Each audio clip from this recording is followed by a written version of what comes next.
नमस्कार, कोनिचिवा। यहाँहरूलाई हाम्रो च्यानलको जापानी भाषा कक्षामा फेरि पनि स्वागत छ। आज हामी आरिमास र इमास यो दुईटा वर्बको बारेमा सिक्दैछौँ। आरिमास अनि अर्को इमास।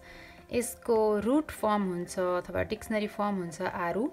आरुलाई आरिमास गरिन्छ भने यो इरुलाई इमास गरिन्छ र यो दुईटैको अर्थ हुन्छ हुनु। नेपालीमा हुनु हैन। यो वर्बहरुलाई चाहिँ एक्जिस्टेन्स वर्ब भन्छ। भन्नुको अर्थ चाहिँ यो दुईटै वर्बहरुले कुनै पनि कुरा काहीँ छ, यो ठाउँमा यो चीज छ भन्ने चाहिँ बताउँछ। त्यसैले यिनीहरुलाई एक्जिस्टेन्स वर्ब पनि भनिन्छ। यो दुईवटा वर्ब दुईटैको एउटै अर्थ, तर यसको प्रयोग चाहिँ फरक छ। त्यो हामी अलिकति बुझौं। यो आरिमास वर्ब चाहिँ non living things, non living things अथवा नन मुभेबल थिंग्स, कुनै पनि वस्तु आफै एक ठाउँबाट अर्को ठाउँमा मुभ गर्न अथवा चल्न सक्दैन भने, चलेर जान सक्दैन भने त्यस्तो वस्तुहरुमा चाहिँ आरिमास प्रयोग गरिन्छ। इमास चाहिँ लिभिङ थिंग्समा प्रयोग गरिन्छ, जसको मुभमेन्ट छ अथवा आफै चलेर एक ठाउँबाट अर्को ठाउँमा जान सक्छ भने त्यसलाई त्यस्तो वस्तुहरुलाई चाहिँ हामी इमास वर्ब प्रयोग गर्छौं। छ भन्दाखेरि जस्तो बोट बिरुवाहरु, रुखहरु यस्तोलाई चाहिँ हामी आरिमास प्रयोग गर्छौं। तिनीहरु पनि लिभिङ थिंग्स नै हो, तर पनि त्यसलाई आरिमास प्रयोग गर्छौं किनकि उनीहरु एक ठाउँबाट अर्को ठाउँमा आफै मुभ गरेर जान सक्दैन, उसको मुभमेन्ट छैन। त्यसैले त्यसलाई चाहिँ हामी नन लिभिङ थिंग्स अथवा आरिमास वर्ब चाहिँ प्रयोग गर्छौं। अब यो वर्बहरु कसरी प्रयोग गरिन्छ अथवा यसमा वाक्य संरचना, सेन्टेन्सको प्याटर्न कस्तो हुन्छ हामी बिस्तारै सिकौं। यसमा सबभन्दा पहिला बुझ्नुपर्ने कुरा गा, यो पार्टिकल गा यो आरिमास इमास वर्बसँग आउँछ। जहिले पनि यो दुईटा वर्बसँग प्रयोग हुन्छ। यसको धेरै प्रयोगहरु छ, तर हामी आरिमास इमाससँग पनि पार्टिकल गा प्रयोग गर्छौं। यो गा भनेको हिरागाना अक्षरको काकी कुकेकोलाई तेन गरेर गागी गुगे गो बनाउँदाखेरि का अक्षरलाई तेन राखेर हामी गा भन्छौं। यो गा, यो पार्टिकल यिनीहरु आरिमास इमाससँग प्रयोग हुन्छ। कसरी प्रयोग हुन्छ हामी हेरौं है त। यहाँ हेर्नुस्, तोकेई गा आरिमास हैन। तोकेई भनेको घडी, घडी छ, घडी छ भन्दाखेरि तोकेई घडी आरिमास छ, यो नन लिभिङ थिंग्स भयो। यसमा हामीले बीचमा चाहिँ पार्टिकल गा राख्नुपर्ने हुन्छ। यसो हेर्दा नेपालीमा यसको कुनै अर्थ नै देखिएको छैन। तोकेई भनेको घडी, आरिमास भनेको छ, तर यहाँ गा त नचाहिए जस्तो देखिन्छ, तर यो यहाँ हुनै पर्छ हैन। अब एकैछिन इमासमा हेरौं। इमासमा हामी लिभिङ थिंग्समा हेरौं। यसमा नेको गा इमास भन्नाले नेको बिरालो हैन, बिरालो, अनि इमास चाहिँ छ भयो। छ तर यो लिभिङ थिंग्सको छ, यो नन लिभिङ थिंग्सको छ, यो लिभिङ थिंग्सको छ।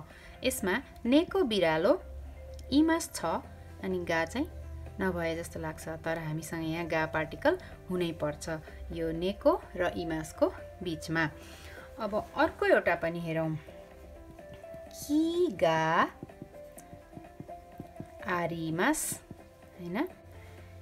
कि भन्नाले रुख छ, रुख छ, कि रुख, आरिमास छ, तर यसमा गा पार्टिकल हामीलाई हुनै पर्ने हुन्छ यसमा रुख र छ को बीचमा। अब अर्को लिभिङ थिंग्सको एउटा हेरौं। ओतो उतो गा इमास। ओतो उतो भनेको भाइ, इमास छ हैन, भाइ छ।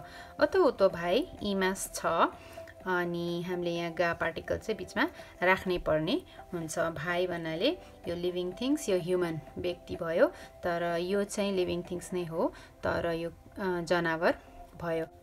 अब हेरौं यसको प्रश्न। आरिमास र इमासलाई प्रयोग गरेर हामी प्रश्न कसरी गर्छौं। प्रश्न गर्नुभन्दा अगाडि हामीले प्रश्न शब्दको बारेमा अलिकति सिकौं। यो नानी भन्नाले के, त्यस्तै दारे भन्नाले को हैन। नानी अथवा दारे भन्ने दुईटा प्रश्न शब्द चाहिँ हामी यो आरिमास इमाससँग प्रयोग गर्छौं। नानी अथवा दारे, नानी के, दारे को हैन त। को भनेपछि यो व्यक्तिमा मान्छेमा प्रयोग हुने भयो। नानी के भनेपछि चाहिँ हामीले कुनै वस्तुहरूमा अथवा जीव जनावरहरूमा, चराचुरुङ्गी, किरा फट्याङ्ग्राहरूमा चाहिँ के भनेर प्रयोग गर्न सक्छौं। अब यसलाई हामी एक्जाम्पल हेरौं, प्याटर्न हेरौं सेन्टेन्सको। नानी आरिमास भनेपछि प्रश्न गर्दाखेरि पछाडि का हामीले राख्नुपर्ने हुन्छ हैन। का नै एउटा क्वेशन मार्क जस्तो भएर जहिले पनि सेन्टेन्सको एन्डमा आउँछ। सेन्टेन्सको एन्डमा हामी मारु राख्छौं जसले सेन्टेन्सलाई एन्ड गर्छ हैन। नानी गा आरिमासका हैन। नानी गा आरिमासका, नानी के आरिमासका छ, के छ भनेको भयो यो नानी गा आरिमासका। खासा गा आरिमास हैन। के छ भन्दाखेरि छाता, खासा, खासा छाता भनेको छ, त्यसैले यो नन लिभिङ हामीले आरिमास भनेर प्रयोग गर्यौं। क्वेशनमा का, आन्सर दिँदाखेरि हामीले का हटाउनु पर्यो, का छैन। खासा गा आरिमास हैन त। दुईमा हेरौं, नानी गा इमासका। अब वर्ब चेन्ज भयो, यो एकदम याद गर्नु होला। आरिमासका भन्दाखेरि खासा थियो, इमासका भन्ने बित्तिकै अब लिभिङ थिङ्सलाई सोधेको हो भन्ने बुझ्नु पर्यो। इमासका भनिएको छ, तर अगाडिको क्वेशन वर्ड हेर्नुस् त। क्वेशन वर्डमा चाहिँ को भनिएको छैन, दारे भनिएको छैन, के भनिएको छ, नानी नै भनिएको छ। नानी गा इमासका भनिएको छ भनेपछि के छ, के छ भनेर भन्नाले यो पनि के छ, यो पनि के छ।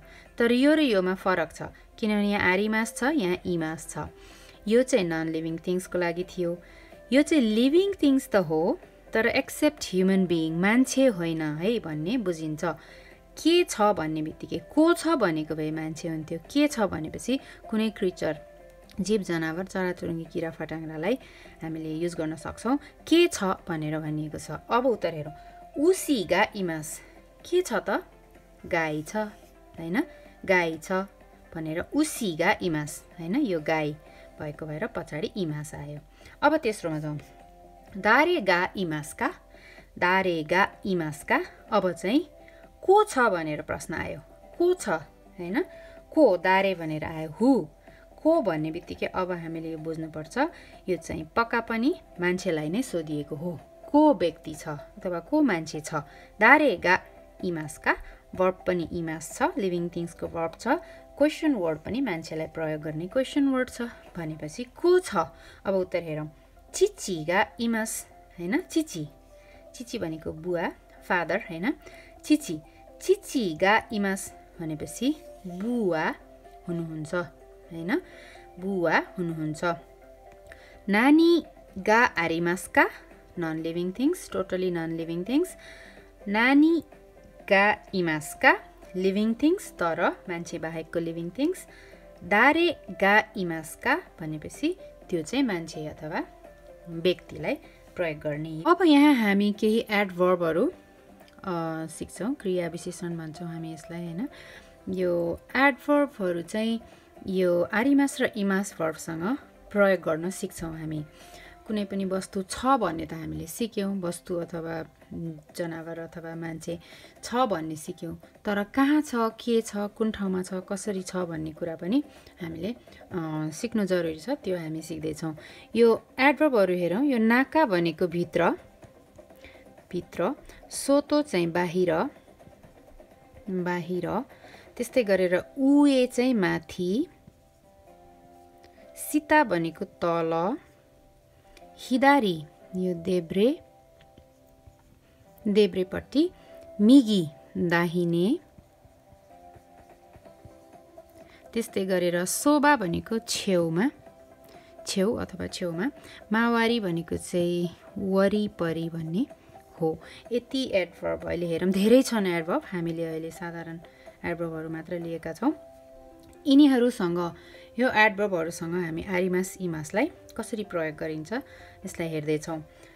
अब यसमा चाहिँ हामीले कोठाभित्र भन्दाखेरि कोठाभित्र मात्रै आउँछ, तर यसमा हामीले अर्को दुईटा पार्टिकल, पार्टिकल नो र पार्टिकल नि यो दुईटालाई प्रयोग गर्छौं। पार्टिकल नो भन्नाले नेपालीमा हामीलाई को भन्ने अर्थ दिन्छ। पार्टिकल नि भन्नाले हामीलाई नेपालीमा मा भन्ने अर्थ दिन्छ हैन। को अथवा मा। कोठाभित्र भन्दाखेरि कोठाको भित्रमा भनेको जस्तो प्रकारले यसलाई प्रयोग गर्नुपर्ने हुन्छ। हामीलाई यो सुरुमा सुन्दाखेरि अलिकति अप्ठ्यारो जस्तो लागे पनि पछि बानी भएपछि सजिलै हुन्छ। यो कोठाको भित्रमा अथवा टेबलको माथिमा नाउनसँग पार्टिकल नो, त्यसपछि यो एडभर्बसँग एडभर्बको पछाडि पार्टिकल नि राख्नुपर्ने हुन्छ। जस्तो यो पहिलो एक्जाम्पल हामी हेरौँ। चुकुए टेबल, त्यसपछि पार्टिकल नो। उए माथि, त्यसपछि पार्टिकल नि। त्यसपछि होङ्गा आरिमास भनिएको छ। टेबल माथि किताब छ। यसमा सरसर्ती हेर्दाखेरि चुकुए टेबल भइहाल्यो, उए माथि भइहाल्यो। यो नो र नि त हामीलाई नचाहिएको जस्तो देखिन्छ हैन। तर यहाँ हुनै पर्छ यो नो र नि। टेबलको माथिमा भने जस्तो अर्थ आउँछ। त्यसरी नै जापानी भाषामा यसलाई प्रयोग गरिन्छ। टेबल माथि किताब छ। होङ गा आरिमास, किताब होङ भइहाल्यो। गा आरिमास यति त हामीले सिकिसक्यौँ, बुझिसकेका छौँ। किताब छ भन्दाखेरि होङ गा आरिमास, तर हामीले अगाडि थप्यौँ टेबल माथि। चुकुएनो उएनी, चुकुएनो उएनी, टेबलको माथिमा किताब छ अथवा टेबल माथि किताब छ। अब यो भयो एक। अब दोस्रो एक्जाम्पल हेरौँ। हे या नो, यसमा पार्टिकल नो को हैन। नाकानी मा हैन, भित्रमा। कोठाको भित्रमा अथवा कोठाभित्र भनिएको हो यो। कोठाभित्र हाहागा इमास, यसमा चाहिँ वर्ब इमास आएको छ भनेपछि यो पक्कै पनि लिभिङ थिङ्स हो। हाहा भनेपछि आमा, आमा हैन। हाहागा इमास, आमा हुनुहुन्छ। कहाँ हुनुहुन्छ त? कोठाभित्र हुनुहुन्छ। अब तेस्रो हेरौँ। किनो सोबानी, रुखको छेउमा हैन। रुख छेउ मात्र भनिँदैन हामीले, यो चाहिँ ठ्याक्क हाम्रोमा मिल्न आउँछ। हेर्नुहोस् त, किनो रुखको सोबानी, छेउमा। हामी पनि यसरी नै भन्छौँ हैन। रुख छेउ मात्र भन्दैनौँ। कोठाभित्र भन्नुपर्दा चाहिँ कोठाभित्र मात्रै भन्छौँ, कोठाको भित्रमा भन्दैनौँ। तर रुखको छेउमा नै भन्छौँ, रुख छेउ मात्र भनेर बुझिँदैन हैन। यो चाहिँ मिल्न आउँछ। किनो सोबानी, रुखको छेउमा। उसागी गा इमास, यसमा पनि इमास वर्ब छ। यहाँ चाहिँ उसागी भन्नाले खरायो, खरायो छ। उसागी गा इमास, खरायो छ। कहाँ छ त भन्दा रुखको छेउमा छ। अब अरू केही एक्जाम्पल हेरौँ। क्योसिचुनो नाकानी नानी गा आरिमास्का, क्योसिचु कक्षा कोठा, नो नाकानी हैन, कक्षा कोठा भित्र, कक्षा कोठाको भित्रमा जस्तो देखिन्छ। कक्षा कोठा भित्र नानी गा आरिमास्का, के छ? आरिमास भएकोले नन लिभिङ थिङ्स। क्योसिचुनो नाकानी कोकुबाङ्गा आरिमास, कोकुबाङ्गा आरिमास। कोकुबाङ भनेको कालो पाटी अथवा ब्ल्याक बोर्ड हैन। कोकुबाङ्गा आरिमास, कक्षा कोठाभित्र कालो पाटी छ। उचिनो माएनी रिसुगा इमास्का, यस्तो प्रकारको क्वेसन पनि हुन सक्छ। यो यस नो क्वेसन हैन। उचिनो माएनी, उचिनो माएनी, घरको अगाडि। लोखर्के, रिसु भनेको लोखर्के, रिसुगा इमास्का, यो लोखर्के स्क्वेरल हैन। रिसुगा इमास्का, यसमा चाहिँ नाउन राखेर सोधिएको छ, त्यसैले यो यस नो क्वेसन हो। घर अगाडि लोखर्के छ, यसमा दुईटा अप्सन हुन सक्छ एन्सरको, कि चाहिँ हाई हुनु पर्यो कि इए हुनु पर्यो। त्यहाँ लोखर्के छ भने हामीले हो छ भन्नु पर्यो, छैन भने होइन छैन भन्नु पर्यो। हाई उचिनोमाएनी रिसुगा इमास हो, घर अगाडि लोखर्के छ, रिसुगा इमास। अथवा इए उचिनोमाएनी रिसुगा इमासेन, घर अगाडि लोखर्के रिसुगा इमासेन, इमासको नेगेटिभ भयो इमासेन। क्वेसन गर्नु पर्दाखेरि पछाडि का राखेर इमासका अथवा आरिमासका।